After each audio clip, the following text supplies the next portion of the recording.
Olá, pessoal, tudo bem com vocês? Bom, sejam bem-vindas e bem-vindos aqui para essa aula que a gente vai conversar um pouquinho sobre as normas técnicas e a padronização científica. Nessa aula a gente vai abordar esses temas, né, que para muitos pesquisadores ainda percebem essas normas técnicas como um obstáculo que muitas vezes acaba sendo burocrático. Mas é que, na verdade, as bases da comunicação científica global é justamente baseada nessas normas técnicas e nessas padronizações científicas, né? Essa padronização ela não serve apenas para deixar o trabalho mais bonitinho, mais elegante, né? Ele vai garantir uma interoperabilidade do conhecimento. Ou seja, sem essas normas, o pesquisador ele fica restrito ao seu próprio universo, né? Ele eventualmente pode se comunicar somente consigo mesmo. Agora, quando a gente pensa nessa interoperabilidade do conhecimento, dizer, no final das contas, que um pesquisador no Brasil, um pesquisador nos Estados Unidos, ou até mesmo dentro do território nacional, seja de São Paulo, seja aqui de Franca, seja de outros estados, ele vai conseguir localizar rapidamente a fonte que foi citada por esse pesquisador aqui de Franca, aqui do Brasil. Então, a norma ela acaba sendo um idioma comum da ciência. No Brasil, as normas são principalmente estabelecidas pela ABNT, né? Então, essas normas de referência principal é a norma da Associação Brasileira de Normas Técnicas, e para o direito e para as ciências sociais aplicadas, ela é o padrão ouro, né? É o melhor padrão, é a melhor maneira dessa comunicação acontecer. Contudo, é fundamental saber que também existem outros sistemas, como, por exemplo, a APA, Vancouver, ISO, né? São outras modalidades de padronização técnica dessa produção científica. As normas da ABNT, elas são mais importantes, principalmente aqui para os pesquisadores brasileiros, né? Eventualmente, inclusive, as normas brasileiras são inspiradas nessas normas internacionais, como, por exemplo, a ISO. Se você, então, quer dominar a escrita acadêmica, precisa conhecer, né, essas quatro colunas. E aí tem, eu vou trabalhar aqui com vocês, as quatro principais. A primeira é a NBR 14724, que é a norma que vai estabelecer os padrões para trabalhos acadêmicos. Ela é a norma mãe. Ela define estrutura, o que é elemento pré-textual, então resumo, sumário, o que é elemento textual, introdução, desenvolvimento, conclusão, e também o que são os elementos pós-textuais, que é as referências e os anexos. Já a NBR 10520 é a NBR que vai tratar sobre as citações. Ela é a que gera mais dúvidas, né? Então ela é a mais difícil, talvez. Ela, no final das contas, vai ditar como que você deve fazer ou como você deve trazer os textos, a voz de outros autores para o seu próprio texto. Lembre-se, né, que quando a gente fala de citação direta curta, é aquela de até 3 linhas, que fica no corpo do texto mesmo.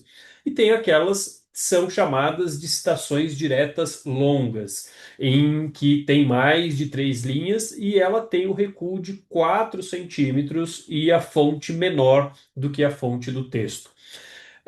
Tem ainda a NBR 6023, que é a norma de referências. Ela é um manual de como listar suas fontes ao final do trabalho, né?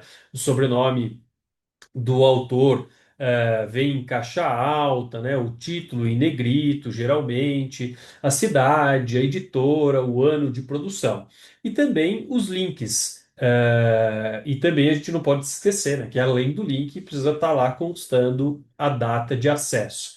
Essas três normas técnicas, elas são as normas que a gente acaba mais usando nos trabalhos científicos, mas na família 60.000, né, 60.022, 60.024, 60.028, também são normas técnicas que acabam sendo bastante utilizadas dentro da dinâmica dos trabalhos científicos, dos trabalhos e artigos científicos, né? Então, essas normas seriam aí as normas mais importantes. elas são normas que também precisam estar referenciadas de alguma maneira, né? A gente precisa olhar ali para elas quando a gente está desenvolvendo um trabalho científico. É importante notar que, obviamente, que a gente acaba não, com o uso, né? A gente acaba decorando algumas dessas normas, tendo alguns desses conteúdos, e a gente acaba lembrando esses conteúdos de cabeça, né?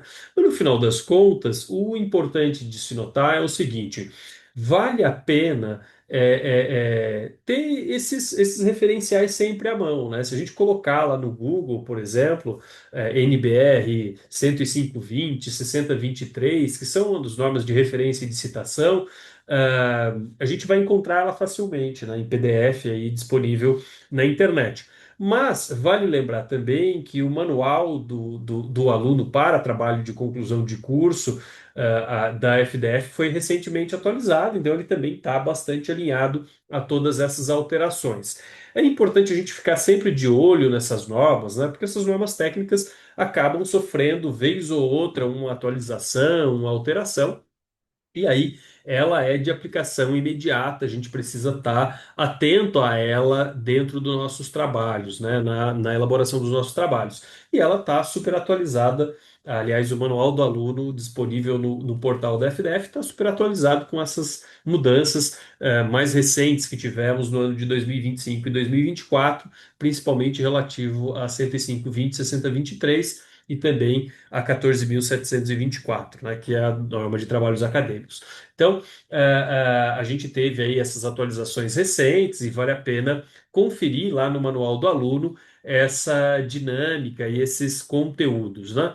A dica de ouro é: não tente decorar todas essas normas. O segredo de um bom pesquisador é saber onde consultar essas normas. Então, você vai buscar tanto lá o manual do aluno, quanto também as NBR citadas aqui, a 14.724, 105.20, 60.23 e para quem for para artigo científico, a 60.22. Bom, mas também a gente pode utilizar aplicativos que são gestores de referência, né? Às vezes, principalmente quando a gente vai usar a sistemática autor-data, né, que é a citação no corpo do texto, não aquela de nota de rodapé, a nota de rodapé nesse modelo acaba sendo só a nota explicativa, né? Mas quando a gente vai usar autor data página, a gente acaba às vezes também se perdendo um pouco, e digo isso porque acaba acontecendo comigo também. Você vai citando os trabalhos, trazendo outros autores para dentro do seu trabalho, para dentro do seu artigo, e acaba até se esquecendo, né? Que citou aquele autor, que aquele autor foi utilizado. Então, tem alguns aplicativos a exemplo do Zotero, que são aplicativos gestores de referência, né? Então, tudo que você vai citando, você vai separando lá. Pode fazer de um modo mais tradicional, né? Colocar numa página, num arquivo, os autores que você vai citando, mas você também pode usar esses aplicativos gestores de referência, como o Zotero, que é um bom exemplo disso. Mas sempre revise o resultado final, né? Alguma coisa, uma das coisas que a gente faz como orientador é justamente verificar se os autores que os alunos estão citando no corpo do trabalho estão sendo referenciados lá no final do trabalho, né? E às vezes acaba tanto tendo referência de autor que não foi citado no trabalho, como também, às vezes, a citação acontece no corpo do trabalho e o aluno esquece de colocar lá nas referências. Então é importante sempre revisar, né, esse resultado final.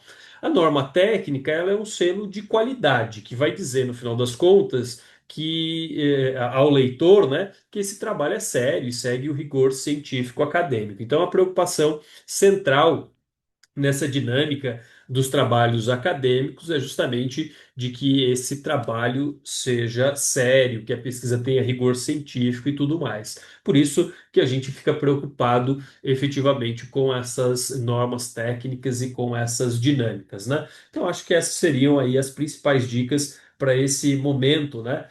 Pensando sobre as normas técnicas e a padronização científica. De novo, vale a pena conferir o manual do aluno que está disponível lá no portal da faculdade. Então fica aí essa dica de ouro, né? Acesse o manual, leia o manual, revise o manual, mas também confira as normas da ABNT sobre trabalhos acadêmicos, tá? Bom, pessoal, era isso que eu tinha para dizer para vocês hoje. Fica aqui o meu grande abraço e sucesso aí no trabalho acadêmico de vocês. Qualquer coisa, estou à disposição. Um grande abraço, até mais.